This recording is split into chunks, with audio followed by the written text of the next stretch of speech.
Call me crazy if you want, but I've never liked store-bought pesto. Wow, Susie, that's crazy. So it kind of reminds me of the story from when I was about 9.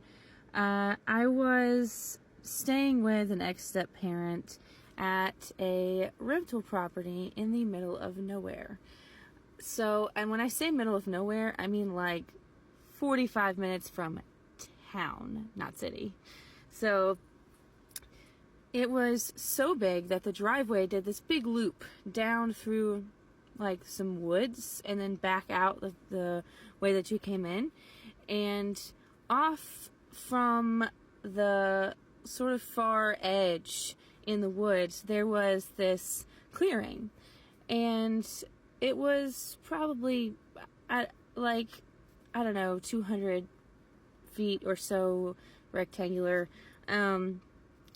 And there was a little girl that lived at the neighbor's house. I had never actually been to her house, but she lived at the neighbor's house that she came over, and we would play soccer in this little field. Everybody else in my family was afraid of this field. Everybody except for me. But whenever I was by myself, I would go and play with her. So we played with this really old soccer ball that was there. It was at the house when we first started staying there, and one day I got a new soccer ball. Now, keep in mind, we've been playing for months, and I got a new soccer ball, and I was so excited, and I brought it and showed it to her, and she didn't want to play with it, and I was like mad. I'm like, why? You know, I'm so excited about this one. Why can't we play with my new ball? And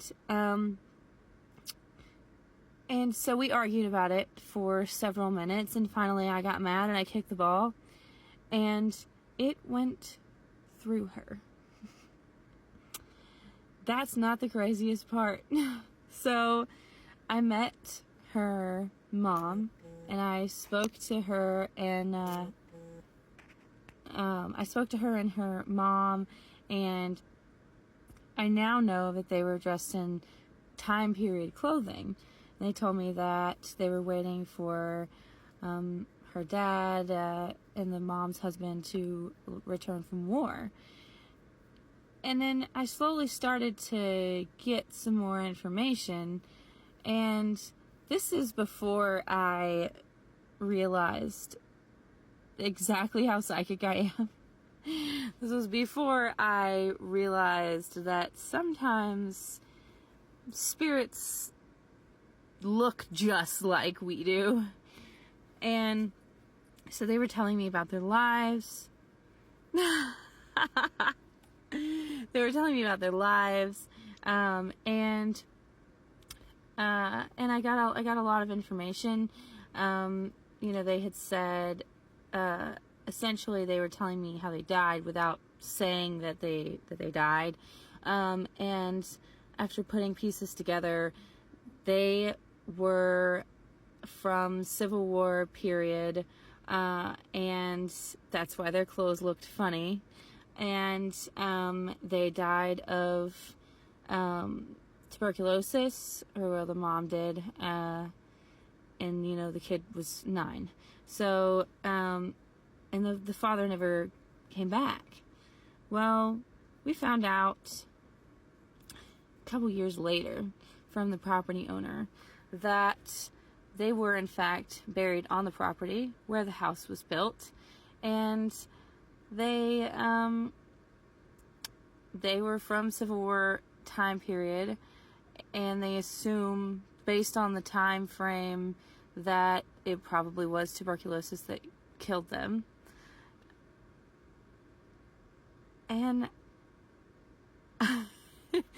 and this lady didn't tell us because she didn't believe in ghosts. So I played with a 9-year-old spirit girl, and I met her mother. I knew them like they were my own family. And the last really crazy part of this story is, without getting into any details because of trigger warning stuff. Something happened because of that step parent, and I told the mom about it. I wish I could remember her name, but I told the mom about it. I found out, again, a couple years later from my mom that he called her freaking out because he woke up with this woman standing at the foot of his bed. I have no idea what she said. I don't know what she what she looked like to him. All I know is that I never had to worry about that again. So, yeah, I mean, store-bought pesto, crazy.